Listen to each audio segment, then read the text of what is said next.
Vladimir Putin is one of the most influential and closely watched leaders of the modern world. As the president of the Russian Federation, he has shaped global politics through strength, strategy, and an unwavering focus on national identity and sovereignty. When viewed through an Islamic perspective, Putin's leadership invites reflection on themes that Islam places great importance on: authority, responsibility, justice, discipline, and the protection of social order. Islam teaches that leadership is not merely about power, but about accountability before God and service to the people. A ruler, according to Islamic principles, must strive to maintain stability, protect the dignity of citizens, and prevent chaos. Putin's emphasis on a strong state-controlled governance and resistance to moral and cultural disorder aligns with Islam's view that societies require firm structure to survive and flourish. Russia is home to millions of Muslims, making Islam one of the country's largest and historically rooted religions. Under Putin's rule, Islam has been officially recognized as an integral part of Russian civilization. Mosques have been rebuilt, Islamic institutions have expanded, and Muslim communities in regions such as Tatarstan and Chechnya openly practice their faith. This acknowledgement reflects the Islamic principle of respecting religious identity within a broader national framework. From an Islamic lens, strength is not arrogance and authority is not oppression. It is amana, a trust. While political decisions are always complex and open to critique, Putin's image as a disciplined, decisive leader resonates with the Islamic belief that leadership requires firmness balanced with responsibility. His approach reminds Muslims that power, when guided by purpose and restraint, can serve as a means to preserve order, identity, and societal cohesion in a rapidly changing world. People hear the phrase, a bold prediction about Islam's role in humanity's future, and they immediately tense up, right? Like their shoulders go stiff, because religion plus future sounds like control, sounds like conflict, sounds like someone trying to force a belief system on a world that already feels exhausted. But that reaction itself is part of the story, because it shows how disconnected people have become from actually thinking deeply about systems that have survived thousands of years. We live in a time where everything is fast, disposable, customizable, where truth feels like an app you uninstall the moment it becomes uncomfortable. And in that kind of environment, anything ancient feels suspicious by default. But here's the thing that keeps looping in my mind. Ancient doesn't survive by accident. Nothing lasts that long without tapping into something real about human nature. When people talk about the future, they usually talk about technology, AI, space, bioengineering, all that stuff. And yeah, that's important, but what almost no one talks about is the internal state of human beings navigating all of this. Anxiety is through the roof. Depression is normal now. Loneliness is epidemic level. People have more freedom than ever and somehow feel more lost than any generation before them. That's not a coincidence. Unlimited choice without a moral center doesn't liberate people, it overwhelms them. And this is where the prediction starts to make sense, because Islam doesn't approach life from the angle of endless options. It approaches life from structure, boundaries, discipline, and purpose, and modern culture hates those words, even though it's quietly starving for them. Islam doesn't say, do whatever feels right today. It says, your feelings aren't the highest authority. That idea alone is explosive in a world where personal desires become sacred. It says there is a higher moral order, something above your impulses, your ego, your momentary emotions. And when people hear that, they think oppression, but psychologically, that's actually grounding. Humans don't function well when they are the ultimate judges of right and wrong. History proves that over and over again. When everything becomes relative, nothing feels solid, and when nothing feels solid, anxiety fills the gap. What's wild is that Islam predicted this kind of human confusion centuries ago. The idea that when people disconnect from remembrance, from accountability, from discipline, their hearts become restless. Not evil, not stupid, just restless. And look around. Restless is the perfect word for modern humanity. Always scrolling, always searching, always reinventing identity, always outraged, always distracted. The future isn't just about smarter machines, it's about whether humans can emotionally and morally survive the world they're building. And the bold part of the prediction isn't that Islam will dominate through power or numbers. That's lazy thinking.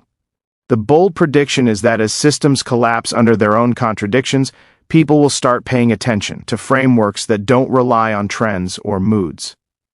Islam doesn't chase modernity. It doesn't beg for relevance. It just exists, unchanged at its core.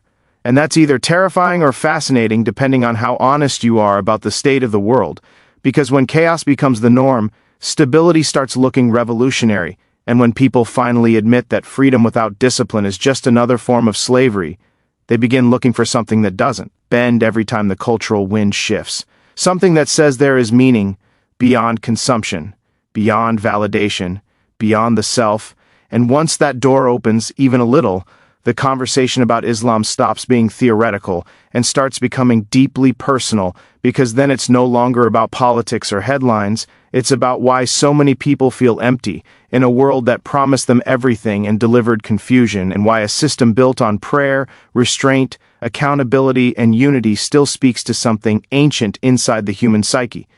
Something that modern progress never managed to erase. Something that keeps resurfacing no matter how advanced society becomes, because beneath all the noise, humans are still humans, still searching for order and chaos, still asking the same questions they've always asked, just with better technology and less patience. And that's where this prediction stops sounding controversial and starts sounding inevitable, because the future doesn't just belong to innovation, it belongs to whatever can hold the human soul together when innovation alone isn't enough. And when you really sit with that idea, not just skim past it like another hot take, you start realizing that most civilizations don't collapse because they lack intelligence or technology. They collapse because they lose a shared moral language. People stop agreeing on what matters, what's sacred, what limits should never be crossed. Everything becomes negotiable. Truth becomes personalized. And when that happens, power replaces principle. Because if nothing is objectively right, then whoever shouts the loudest or controls the most resources gets to define reality. Islam operates on a completely different frequency. It doesn't ask society to invent morality in real time. It says morality is discovered, not created, and that alone challenges the core assumption of modern culture. What's fascinating is how Islam treats the individual and the collective as inseparable. Modern systems swing wildly between extreme individualism and forced collectivism, and both fail in different ways. Extreme individualism turns people inward until community dissolves. Forced collectivism crushes the soul. Islam doesn't do either. It tells you that you matter, your intentions matter, your private actions matter, but it also tells you that your behavior affects the whole, that your responsibility doesn't end at your own comfort. You pray alone, but you stand together. You're accountable for yourself, but you're also accountable to your community. That balance is rare, and it's something modern societies still haven't figured out. And here's where the future angle gets really interesting. As digital life expands, people are becoming more disconnected from physical community, from ritual, from shared experiences that ground them in reality. Everything is virtual, curated, filtered. Islam insists on physical acts of worship. You wash, you stand, you bow, you prostrate at specific times, facing the same direction as millions of others. That's not random, that's embodiment, that's a system that understands. Humans aren't just minds floating in cyberspace. They need rhythm, they need routine, they need reminders that life isn't just about productivity or entertainment. Think about how radical that becomes in a future where people barely leave their homes, where AI does most tasks, where identity, why itself becomes fluid and unstable. In that environment, a religion that says 5 times a day, stop everything and remember why you exist, starts looking less restrictive and more protective. It's like a firewall for the human soul, and people don't appreciate firewalls until the system gets hacked. Modern humanity is already hacked by addiction, distraction, and endless comparison, and the crazy part is that most people don't even realize it. They think this is normal. They think burnout is just adulthood. Islam also has a brutal honesty about human weakness. It doesn't pretend people are naturally perfect. It assumes you'll mess up. It builds in repentance, forgiveness, and reset. That's huge. Modern culture either shames people permanently or excuses everything. Islam does neither. It says you're responsible, but you're not hopeless. You're accountable, but the door is always open. That psychological framework is incredibly resilient. It prevents despair on one side and arrogance on the other. And as mental health crises continue to rise globally, systems that can stabilize the inner life without medication or constant external validation are going to matter more than anyone wants to admit. And then there's the idea of submission, which is probably the most misunderstood concept of all. People hear it and think weakness, loss of autonomy, blind obedience. But submission in Islam isn't to another human being, it's to a moral absolute that doesn't change based on trends or power structures. In a future where governments, corporations, and algorithms increasingly try to shape behavior, loyalty to something higher than all of them becomes a form of resistance. That's not regressive. That's dangerous in the most interesting way. It creates individuals who can't be fully owned, fully programmed, or fully bought, because their ultimate allegiance isn't up for negotia. So, when you zoom out and think long-term, like centuries, not election cycles, the prediction starts to feel less like a religious claim and more like a sociological one. Systems that regulate desire, anchor meaning, and preserve human dignity tend to outlast systems built on consumption and speed. Islam has already survived empires, colonialism, revolutions, and technological shifts without losing its core. That's not luck, that's design.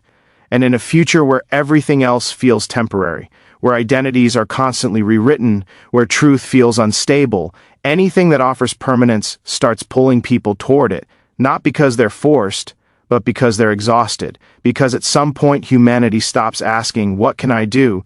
and starts asking, "What should I do?" And the moment that question becomes central again, Islam is already there, already answering, already structured around that exact tension between freedom and responsibility, meaning and desire, individuality and unity, waiting in the background of human history while the world experiments with everything else.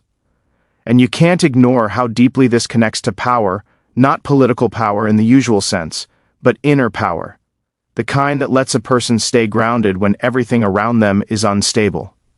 Modern systems promise empowerment through choice, through expression, through visibility, but none of that actually teaches self-control. In fact, it often does the opposite. The more you indulge every impulse, the weaker your ability to resist anything becomes. Islam flips that entire idea on its head.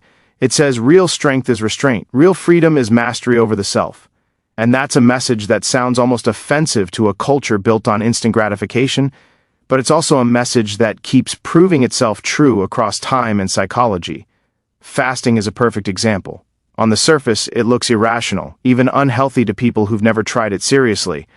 Why would you voluntarily deny yourself food and water? But anyone who's done it knows it's not about hunger. It's about reclaiming control. It's about reminding yourself that you are not your cravings. In a future where addiction to screens, stimulation, and comfort is only going to get worse, practices like fasting stop being religious quirks and start looking like survival tools. Islam doesn't wait for a crisis to teach discipline. It builds it into life before things fall apart. And then there's the economic side, which people rarely talk about honestly. Islam places hard moral limits on wealth accumulation, exploitation, and debt. It doesn't demonize money, but it refuses to let money becko. Me God. In a world drowning in inequality, where a handful of people control absurd amounts of resources while millions feel disposable, that framework is going to become increasingly relevant. Not as a slogan, but as a functioning ethical system. Mandatory charity, prohibition of exploitative practices, constant reminders that wealth is a test, not a reward. That creates a very different psychological relationship with success, one that reduces both arrogance and despair. What's wild is how modern conversations keep circling around problems Islam already addressed centuries ago: community breakdown, loss of purpose, sexual confusion, addiction, environmental responsibility.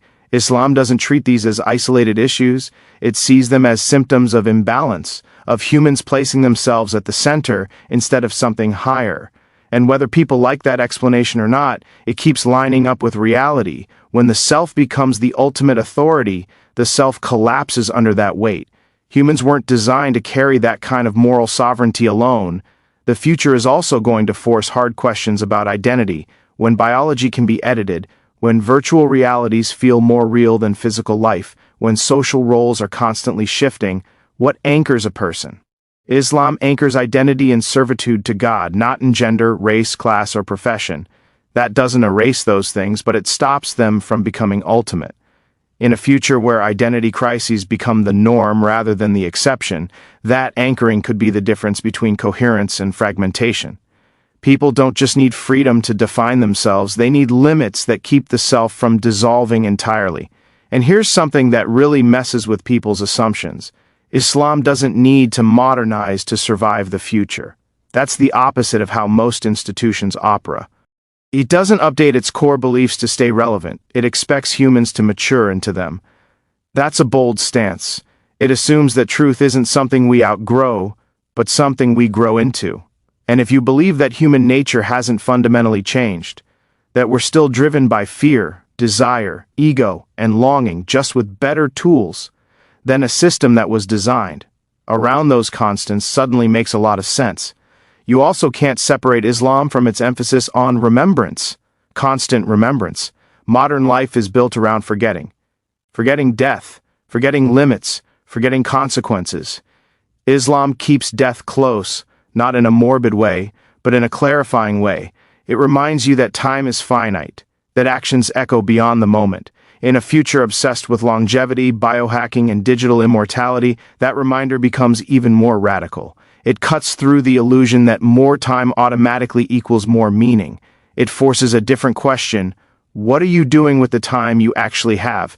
So when people hear a bold prediction about Islam's role in humanity's future and immediately dismiss it as fantasy or fear-mongering, they're missing the deeper pattern. Religions don't influence the future only by converting masses. They influence it by shaping the moral vocabulary available to people when everything else starts to fail. And Islam's vocabulary is dense with accountability, restraint, unity, and purpose. As the world becomes louder, faster, and more fragmented, those qualities don't fade into irrelevance, they become rare. And anything rare in a collapsing system becomes valuable, not because it's trendy, but because it works, because it speaks to pressures humans haven't escaped despite all their progress. Pressures that are only intensifying as the future accelerates and demands more from minds and hearts that are already etched thin. And there's another layer to this that people usually avoid because it makes them uncomfortable. The idea that not everything new is progress, and not everything old is obsolete. Modern culture has this built-in assumption that time automatically equals improvement. Like humans are on some guaranteed upward moral trajectory just because technology advances. But history doesn't actually support that. It shows cycles: rise, stability, decay, collapse, repeat. What changes is the tools, not the temptations. Islam never bought into the myth of inevitable progress. It assumes humans are capable of incredible good and incredible destruction at the same time, and that assumption alone makes it more realistic than most modern ideologies. Islam prepares people for power before giving it meaning. That's important. A lot of modern systems hand people power first and hope they'll figure out responsibility later. That doesn't work. When you give humans power without a moral framework, they abuse it every single time. Islam reverses that order. It drills humility, accountability, and submission into the individual long before authority or influence ever enters the picture. In a future where individuals may wield power once reserved for governments through technology, influence, or data, that ethical conditioning becomes critical, because the danger isn't just tyrants anymore. It's ordinary people with extraordinary reach. You also can't ignore how Islam handles disagreement and difference. Despite the stereotypes, Islam acknowledges diversity as intentional, not accidental. Different tribes, languages, cultures, all existing within a single moral framework. Unity without uniformity. That's incredibly hard to achieve. Modern societies either fracture into identity silos or try to flatten differences entirely. Islam doesn't demand that everyone look the same or live identical lives. It demands alignment on core principles while allowing variation on the surface. In a future that's becoming increasingly global and interconnected, that model becomes more relevant, not less. And then there's law. People hate talking about law when it comes to religion because they immediately imagine cruelty or rigidity, but law exists whether people admit it or not. Every society enforces values. The question isn't whether there are rules, it's who decides them and why. Islam roots law in morality rather than convenience. It prioritizes protection of life, intellect, family, property, and dignity. Those priorities don't expire. They don't become outdated. As technology introduces new ethical dilemmas, cloning, AI consciousness, surveillance, genetic manipulation, societies will need moral anchors that aren't invented on the fly. Islam's legal philosophy wasn't designed for one century. It was designed for continuity. Another thing people underestimate is how Islam trains patience.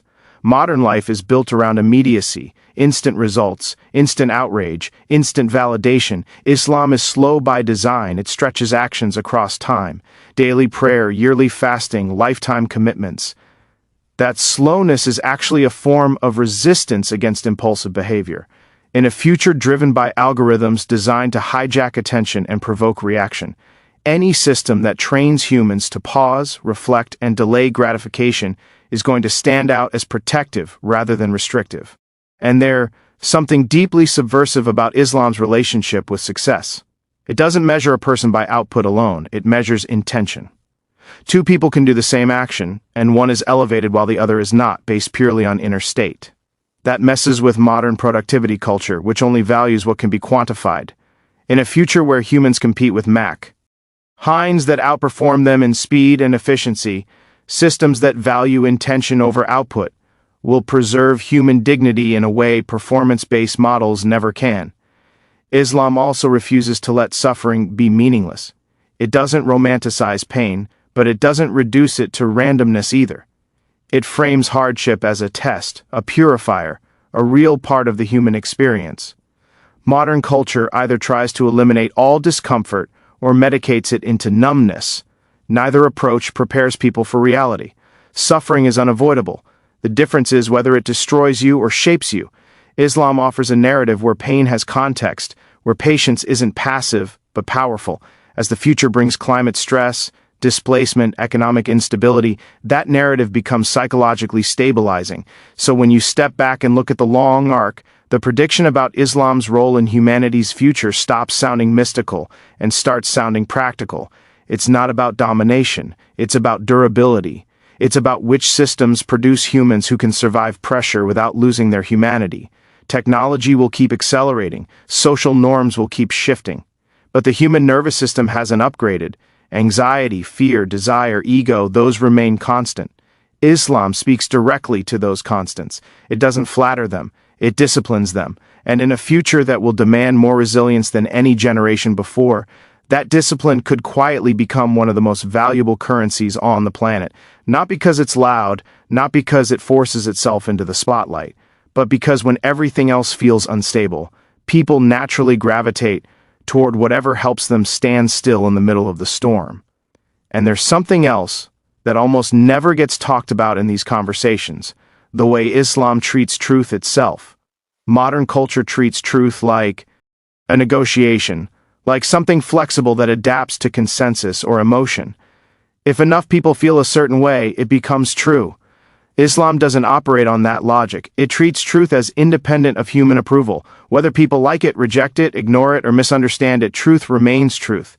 That idea alone is deeply unsettling in a future built on perception management, narrative control, and algorithmic influence, because it suggests that no amount of repetition can turn falsehood into reality. Think about where information is headed. Deepfakes, AI-generated content, virtual identities, simulated experiences that feel real enough to override memory. In that environment, the line between real and artificial starts to blur. Islam insists on grounding reality in something transcendent, something not subject to manipulation. It constantly pulls people back to a source that can't be edited, upgraded, or rebranded. That grounding becomes critical when sensory experience itself becomes unreliable. People won't just be confused about politics or culture, they'll be confused about what's real, and systems that anchor truth outside of human systems will suddenly feel less archaic and more necessary. Islam also doesn't outsource morality to experts or elites. Every individual is responsible. You don't get to hide behind institutions or trends. You're accountable for what you consume, what you say, what you do in private. That kind of personal moral responsibility is rare, and it's uncomfortable, but it's also empowering. In a future where people increasingly blame systems, algorithms, or social conditions for their behavior, Islam pushes back and says, you still choose. Circumstances matter, but they don't erase agency. That balance between compassion and accountability is hard to maintain, and most systems fail at it, but Islam has kept that tension alive for centuries. Another thing that makes this prediction unsettling for people is how Islam reframes success and failure over time. It doesn't judge life by peaks, it judges consistency, showing up again and again, doing small acts with sincerity. That's boring by modern standards. There's no viral moment in consistency. But consistency is exactly what sustains civilizations. In a future obsessed with moments, spikes, trends, and disruptions, a system that values steady moral behavior over dramatic gestures quietly builds people who don't collapse when attention moves on. And then there's the global angle. Islam already exists across cultures, languages, races, and economic conditions. It doesn't belong to one geography or ethnicity. That matters in a future where borders become more porous, migration increases, and cultural mixing intensifies. Islam doesn't require cultural erasure to function. It adapts at the surface while preserving its core.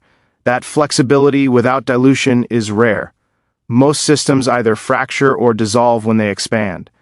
Islam has shown it can scale without losing coherence, which is exactly what a global future demands.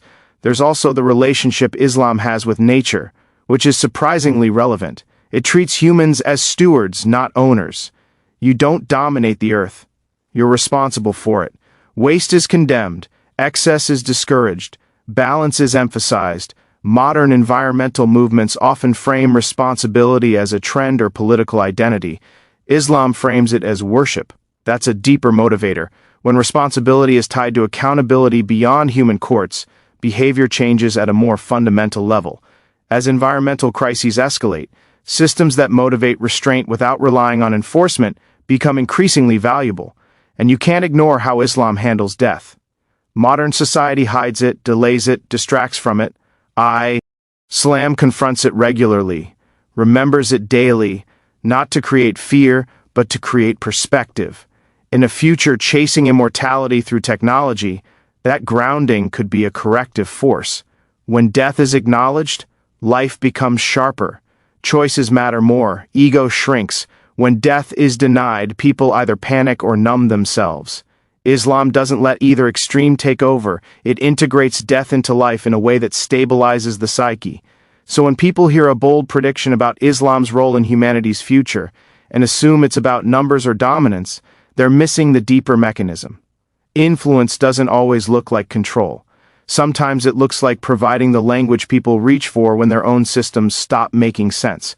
Islam already has that language. It's been refining it for centuries, waiting not for humanity to become more advanced, but for humanity to become more honest about its limitations, its fragility, its need for boundaries, meaning, and something higher than itself, especially when the future starts demanding answers that technology alone can't provide. And one of the most overlooked aspects of all this is how Islam deals with time itself. Modern life treats time like a resource to be exploited, optimized, squeezed until there's nothing left. Every second has to produce something, generate value, create output. Islam treats time as a trust, something you'll be questioned about, not something you own. That changes how a person moves through life. It slows you down just enough to notice what matters. In a future where people feel constantly behind, constantly rushed, constantly insufficient, a worldview that reframes time as meaningful rather than scarce becomes psychologically stabilizing. Prayer isn't just spiritual in that sense. It's temporal. It cuts the day into sacred intervals. No matter who you are, what you're doing, how important you think you are, time interrupts you. That's humbling. It reminds you that you're not the center of the universe. In a future driven by self-importance, personal brands, and endless self-promotion, being regularly interrupted by something higher than your ambition becomes a form of grounding that no productivity system can replicate. There's also the way Islam treats knowledge. Modern culture worships information.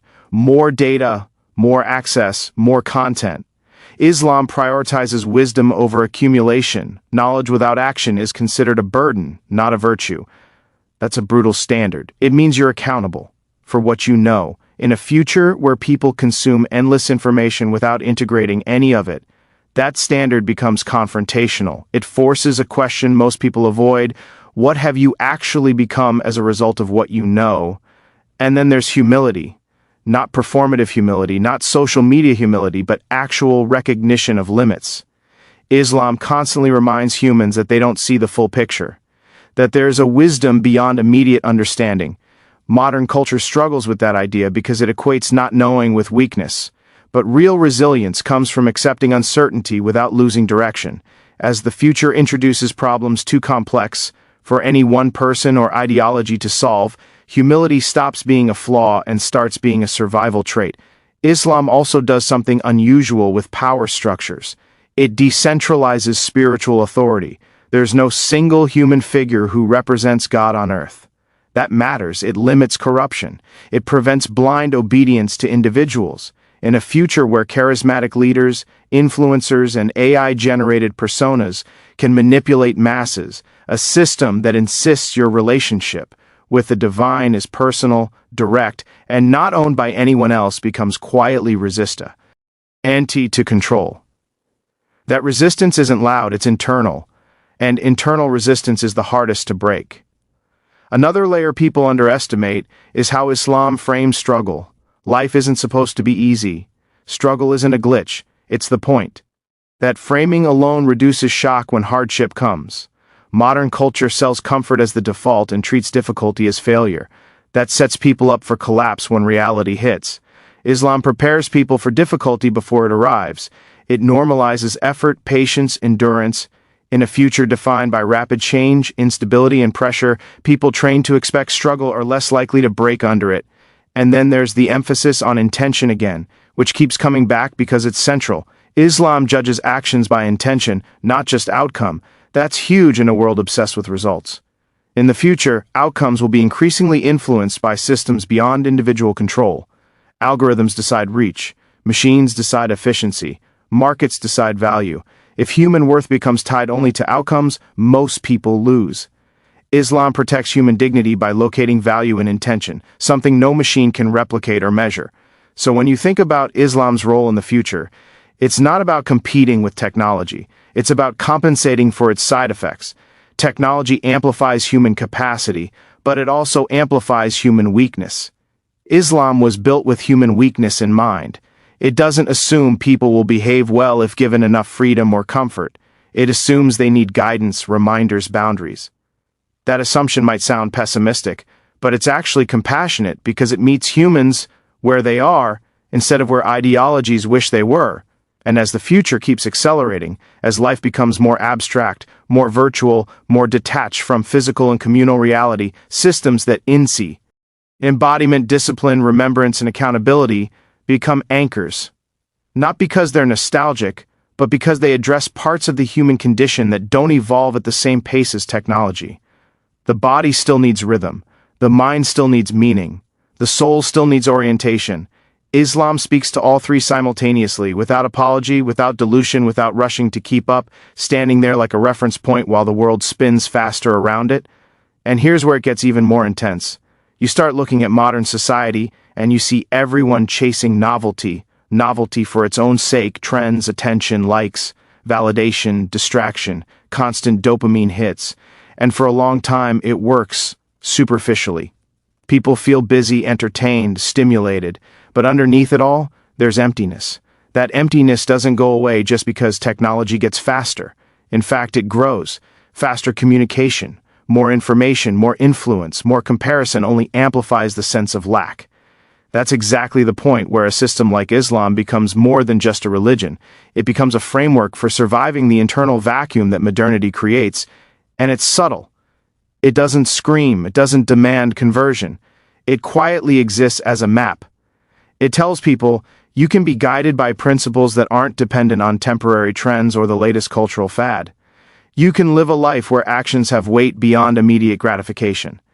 In a future that's going to accelerate even more, where life is constantly streamed, mediated, and optimized by forces most people don't fully understand, that kind of unchanging map will feel revolutionary without anyone needing to declare it. Think about mental stability. Modern life is chaotic and overstimulating, and people are losing their ability to self-regulate. Anxiety, depression, burnout, they're all rampant. Islam builds in systems of regulation. Prayer regulates attention. Fasting regulates desire. Reflection regulates ego. Accountability regulates morality. Humans aren't designed to navigate life without internal systems like these, so when the future creates more pressure, more complexity, more illusion, systems that teach internal regulation are going to stand out. And then there's the global dimension again. Islam has already scaled across continents, languages, cultures. It doesn't collapse under diversity. Modern ideologies often fracture as soon as you try to export them. But Islam's core principles work anywhere because they address fundamental human nature, not just surface-level behaviors. That's why, in the future, as populations mix, migration increases, digital spaces merge cultures in unprecedented ways, a system that is inherently adaptable without losing core integrity will naturally become relevant. It's not a matter of conquest, it's a matter of design. Another aspect is resilience under pressure. History shows that civilizations fail not because they weren't clever or strong, but because they were internally fragile.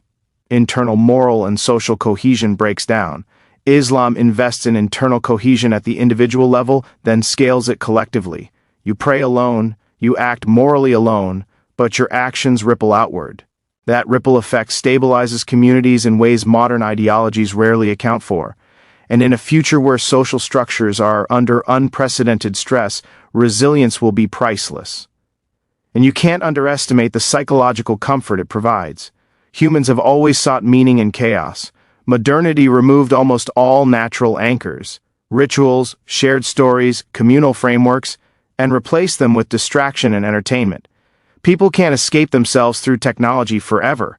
Eventually, they okay for systems that offer coherence, a narrative that situates the individual in a larger order.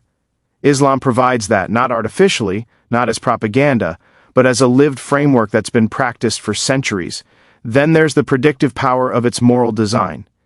Human nature is remarkably constant. Desire, fear, ego, longing, they don't change across centuries. Technology changes, politics change, culture changes, but these psychological constants persist. Islam's framework anticipates these constants. It doesn't rely on changing humans, it works with humans as they are. That's why a prediction about its future role doesn't feel like a guess. It feels inevitable because human nature doesn't fundamentally change. And lastly, for this section, consider the idea of accountability. Modern life often allows people to hide behind anonymity, systems, or technology. Actions have fewer immediate consequences. In a future dominated by virtual interactions, that problem will worsen. Islam insists on accountability, both private and public. You can't hide from it. That's revolutionary because it's not performative, it's structural. It creates humans capable of navigating life responsibly, even when external structures fail or become corrupt. That capability will be increasingly rare and increasingly valued as the world continues to accelerate beyond traditional oversight mechanisms. And then you have to think about the way Islam teaches patience over time. Modern society treats patience like a relic, something you tolerate when you have no choice, not as a skill to cultivate. Everything today is instant. Instant news, instant validation, instant gratification. People forget that real resilience requires delay, requires endurance. Islam embeds patience into life constantly. Daily prayer, fasting, seasonal rituals, long-term commitments. In a future where everything moves faster and faster, people who have practiced patience for centuries already have a psychological edge. They can wait, they can endure, they can make decisions without panic, and it's not just individual patience, it's societal patience. Communities are trained to tolerate diversity, to manage conflict, to remain cohesive despite pressures. Modern societies fail at that constantly because they try to shortcut human nature. They think laws or enforcement alone can hold people together. Islam knows it's not enough. Real cohesion comes from internalized values, shared rituals, and mutual accountability. In a future where social cohesion will be tested by migration, climate stress, and digital fragmentation, these systems of internal and communal patience will be priceless. Then there's the concept of humility, which gets lost in translation in modern discussions. Humility is not weakness, it's recognition of limits, acknowledgement that you don't have the full picture. Modern culture equates uncertainty with failure, but Islam trains people to live with uncertainty without collapsing. Humans will never know everything. Life will never be perfectly predictable. By building humility into daily life, Islam equips people to navigate complexity without breaking down. That skill is going to be critical in a future defined by rapid technological, social, and environmental change, and accountability keeps coming back because it's central. Modern systems externalize responsibility. Blame the algorithm, blame the government, blame your circumstance. Islam internalizes responsibility. You are accountable for your actions, your choices, your intentions. That internal moral compass is like a stabilizer in stormy seas. In a future where external systems will increasingly fail or behave unpredictably, people trained to navigate life with internal accountability will naturally be resilient, more capable, more stable. Consider also the way Islam balances individuality and community. Modern ideologies swing between extremes, total individualism or forced collectivism. Islam integrates both. You are responsible for yourself, your intentions, your actions, but your behavior also affects the community. That balance cultivates mature, socially aware humans. In the future, as communities become more global, more interconnected, and more digitally mediated, the ability to manage personal responsibility while considering collective outcomes will be rare and valuable. And the concept of equality, radical equality, is built into the system. In a future increasingly stratified by wealth, access, and influence, the principle that everyone stands equally in moral accountability, that status, race, or wealth does not confer moral superiority, will act as a stabilizing force. People trained in that principle will resist the kind of extreme division that destabilizes modern societies. Islam also teaches that hardship has meaning. Modern culture treats discomfort as a glitch to eliminate. Islam treats it as a teacher. Trials, suffering, and challenge are embedded into the human experience as opportunities for growth, purification, and reflection. In a future defined by environmental crises, migration, and technological disruption, this mindset will prevent despair, reduce burnout, and sustain communities under pressure. And finally, Islam's predictive insight comes from centuries of observing human nature. Technology and politics change. Fashion, norms, and entertainment change. Human psychology doesn't. Desire, fear, ego, longing, they persist. Islam was built around these constants, not around transient trends. That's why predictions about its role in humanity's future feel less like speculation and more like an inevitability, because the pressures humans will face are timeless, and the framework has already anticipated them, quietly, persistently, structurally, without fanfare, waiting for the moment the world starts demanding answers that current systems cannot provide. And here's another piece most people miss: the way Islam deals with identity. Modern life is obsessed with identity politics, self-definition, and constantly changing social labels. That creates confusion, instability, and anxiety.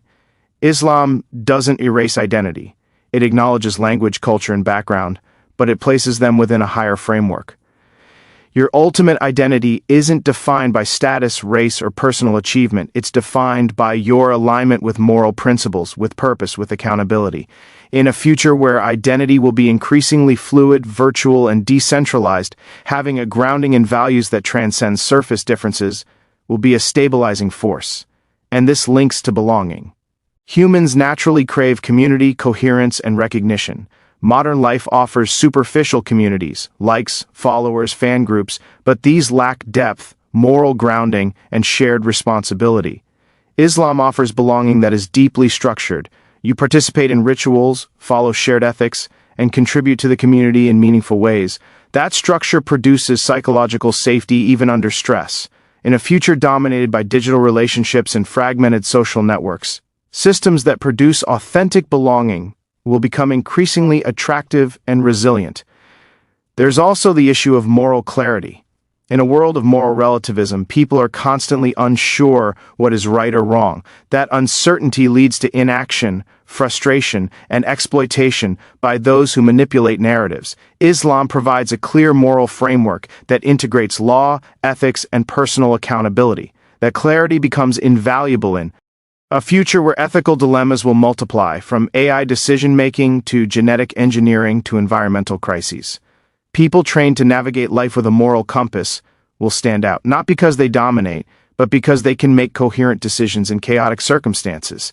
And patience comes back again, but at a societal scale. Islam teaches communities to endure trials together, to coordinate, to balance individual and collective needs over time. That's rare in modern systems, where communities fracture under stress or overreact to perceived injustice. In a future defined by constant pressure, from climate events to migration to global political instability, this learned patience will prevent collapse and maintain cohesion.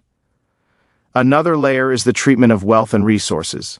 Modern society promotes accumulation, consumption, and competition at extreme levels. Islam sets limits, encourages sharing, and frames resources as trusts, not entitlements. That moral structure promotes sustainability, reduces greed-driven inequality, and encourages responsibility. In a future where resource scarcity may become critical, systems that embed ethical stewardship into human behavior will have immense value. And the way Islam treats education and knowledge is critical. Knowledge isn't just collected, it's integrated, applied, and tied to ethics. Information alone isn't wisdom. That principle protects humans in a future where data will overwhelm perception, where algorithms generate endless content, and where information will no longer guarantee insight. Systems that teach discernment and ethical application of knowledge will outperform those that teach only accumulation. Finally, Islam's approach to human desire and regulation matters. Modernity has largely externalized control of desire to entertainment, consumerism, or immediate gratification. Islam internalizes. Desire is managed through ritual, reflection, and accountability. That builds self-control. And in a future where technology will tempt humans constantly, from immersive simulations to hyper-personalized experiences, individuals trained in self-regulation will have a unique advantage, a resilience that cannot be outsourced or simulated. And when you think about community again, Islam doesn't just tell individuals how to behave, it creates networks of accountability. Every action is observed, not in a surveillance sense, but in a moral and social sense. You're reminded that your choices ripple outward. Modern societies fail at this because they rely on law alone, or virtual enforcement, or social pressure that's inconsistent. In a future where digital influence can amplify harm faster than ever, systems that train people to internalize accountability will act like shock absorbers, preventing breakdowns before external enforcement is even possible. Then there's the dimension of rhythm. Humans are biological creatures. Circadian rhythms, cycles of work and rest, patterns of action and reflection. These are embedded in Islam through prayer, fasting, and seasonal rituals. Modern life ignores these natural rhythms, replacing them with screens, deadlines, and artificial stimulation. In a future that accelerates these disruptions, any system that respects and reinforces natural human cycles will provide an edge for mental stability, emotional regulation, and social cohesion. And the way Islam treats suffering is radical compared to modern culture. We treat suffering as a problem to eliminate. Islam treats suffering as a teacher. Hardship isn't meaningless, it's informative, shaping character and perspective. In a future filled with crises, from climate upheaval to economic shocks, this mindset prevents despair, reduces burnout, and cultivates resilience at a societal SCA. People who internalize this approach will be able to navigate instability without collapse. There's also the element of memory. Modern life is distraction-heavy, and forgetting has become default. Islam insists on remembrance of God, of mortality, of ethical obligations, of community responsibilities. Regular practices reinforce these memories, which keeps values alive in everyday decision-making. In a future of constant sensory overload, remembering what matters will be a rare skill, and it will separate those who endure from those who drift. And then there's the treatment of intention. Modern systems judge success by outcome, by metrics, by visibility. Islam emphasizes intention first. That creates a resilience that outcome-based cultures can't provide. If outcomes fail, the inner moral structure still functions. In a future dominated by unpredictable external systems, AI, economic volatility, environmental uncertainty, this internal focus on intention will preserve dignity and guide decisions when external signals fail. Another aspect is humility, which is trained repeatedly in Islam. Humility here is not weakness, it's recognition of limits, acknowledgement of mortality, and an acceptance that human understanding is always partial. Modern culture equates not knowing with incompetence, but humility allows people to navigate uncertainty without collapse. In the coming decades, when problems will exceed any individual's understanding, humility will be a rare but critical survival trait. And resilience at the community level comes from shared rituals, shared responsibility, and shared moral frameworks. Modern communities often fracture under pressure because they rely on superficial cohesion or coercion. Islam cultivates cohesion internally, making communities structurally resilient.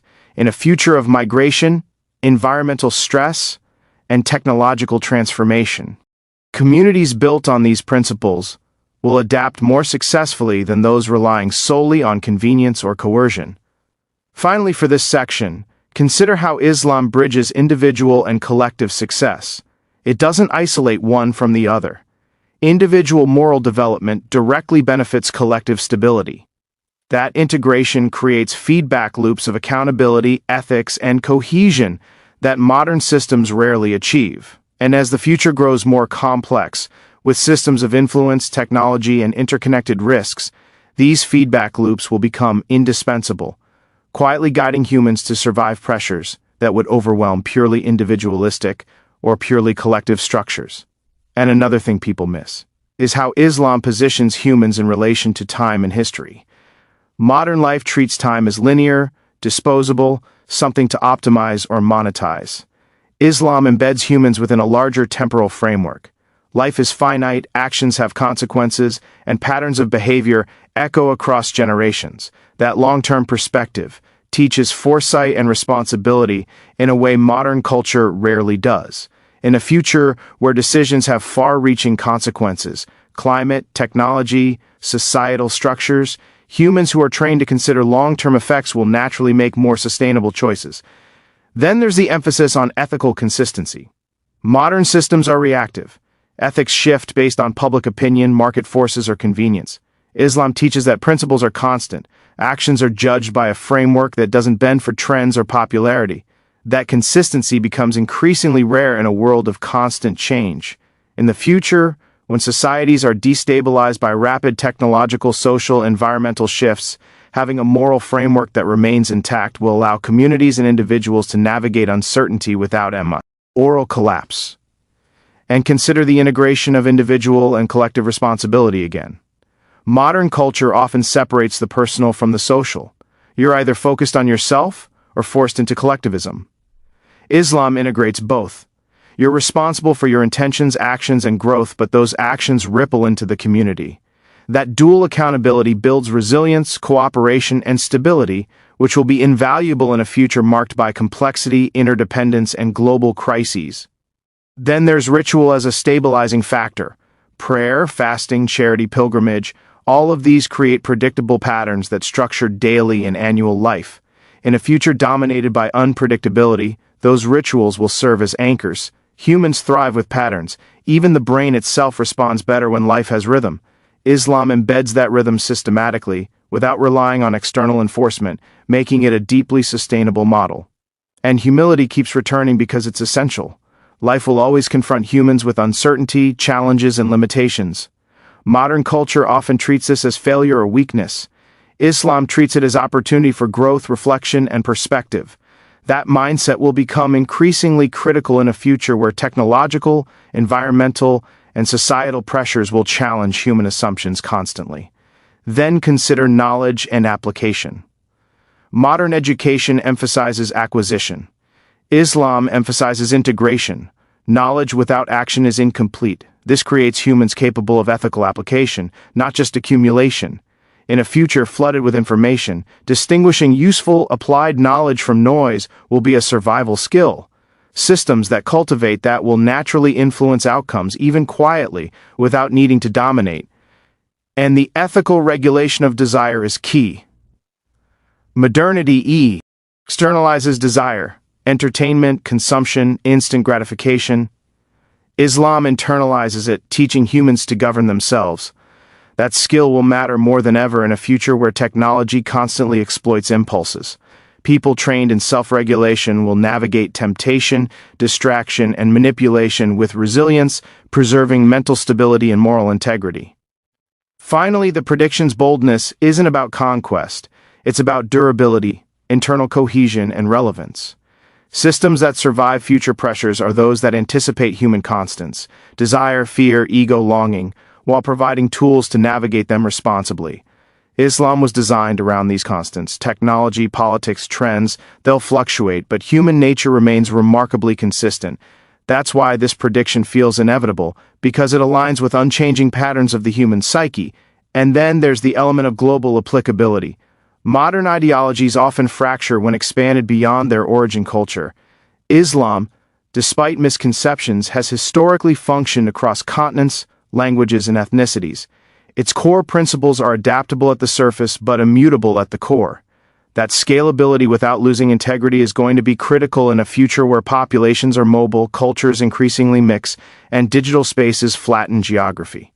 People naturally gravitate towards systems that can provide stability without demanding uniformity. Think about mental and emotional resilience. Modern systems externalize coping. Therapy, medication, distractions, entertainment. Islam internalizes it through structured practices, reflection, and accountability.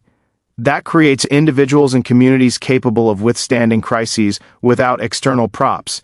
In a future of environmental, social, and technological upheaval, that inner resilience will differentiate those who collapse from those who endure. And it's not just individual resilience. Collective resilience comes from rituals, shared ethics, and integrated accountability. Modern societies often fail because cohesion relies on convenience or coercion, rather than internalized moral structure.